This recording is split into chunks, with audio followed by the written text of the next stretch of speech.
ফরিদপুরের ভাঙ্গা উপজেলার হামিরদী ইউনিয়নের মুন্সিরাবাদ এলাকায় গতকাল রাত থেকে যে সংঘর্ষের ঘটনা ঘটেছিল সেটি কিন্তু আমরা দেখেছি যে আজকে দুপুর পর্যন্ত কিন্তু এই সংঘর্ষ চলে।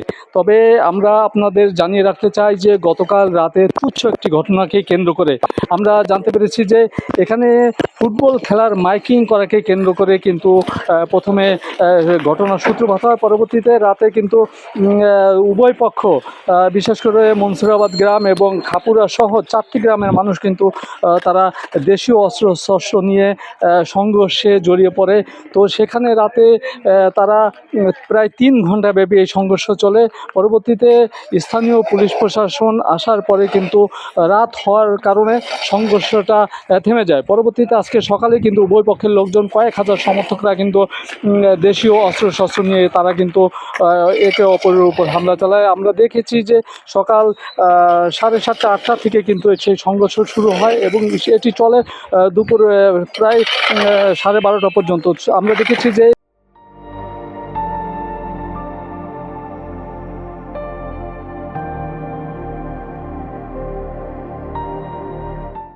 এই যে 4টি গ্রামের হাজার হাজার মানুষ ঢাল সুরকি নিয়ে কিন্তু তারা একে অপরের উপর ঝাঁপিয়ে পড়ে। তারা স্থানীয় যে বাজারটি রয়েছে, আমরা এখন রয়েছি মুন্সিরাবাদ বাজার এলাকায়, এখানে আমরা দেখেছি যে বেশ কয়েকটি দোকানে কিন্তু ভাঙচুর চালানো হয়েছে এবং আপনারা দেখতে পাচ্ছেন যে রাস্তায় কিন্তু ইট ভেঙে তারা পুরো রাস্তাটি কিন্তু মানুষের চলাচলের জন্য অনুপযোগী করে দিয়েছে।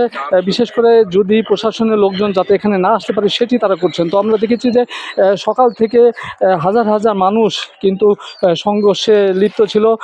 স্থানীয় ভাঙ্গা থানা পুলিশ সহ আশেপাশের এলাকার যে থানা রয়েছে সেই থানার লোকজন কিন্তু এসে এখানে পরিস্থিতি নিয়ন্ত্রণে তারা চেষ্টা করেছে, কিন্তু তারা পারেনি।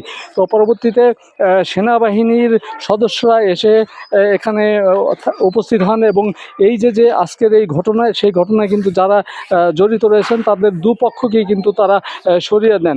তো আমরা যতদূর জেনেছি যে এখন পর্যন্ত পরিস্থিতি শান্ত থাকলেও আমরা স্থানীয়ভাবে খবর নিয়েছি যে যারা সংঘর্ষের সাথে লিপ্ত রয়েছে তারা কিন্তু একটু দূরে সরে রয়েছে। যে কোনো সময় কিন্তু তারা আবার সংগঠিত হয়ে হামলা চালাতে পারে এমনটি কিন্তু আশঙ্কা করছেন স্থানীয়রা।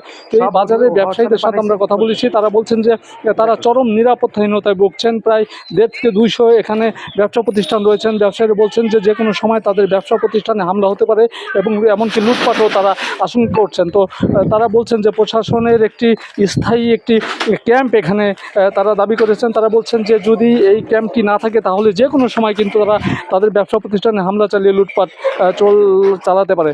তো আমরা আরেকটি বিষয়ে আপনাদের জানিয়ে রাখি, সেটি হলো যে এই যে 4টি গ্রামের যেই মানুষজন সংঘর্ষ জড়িয়েছে, আমরা দেখেছি যে বেশ কয়েকটি বাড়িঘরেও তারা কিন্তু হামলা চালিয়ে এবং ভাঙচুর করেছে। আমরা স্থানীয় যে প্রশাসন রয়েছে তাদের সাথে কথা বলেছি, তারা বলেছেন যে এই গতকাল রাতে তারা সংঘর্ষর যে ঘটনাটি ঘটেছিল সেটি তারা থামিয়েছেন, কিন্তু সকাল থেকে ফের সংঘর্ষ শুরু হলে কিন্তু তারা পরিস্থিতি নিয়ন্ত্রণে আনতে ব্যর্থ হন। পরবর্তীতে ফরিদপুর থেকে অতিরিক্ত পুলিশ এসেও কিন্তু পরিস্থিতি নিয়ন্ত্রণ করতে পারেনি। তো তারপরে তারা সেনাবাহিনীকে খবর দিলে সেনাবাহিনীর একটি দল কিন্তু এখানে আসেন এবং এসে যারা সংঘর্ষে লিপ্ত হয়েছেন তাদের কিন্তু তারা সরিয়ে দেন।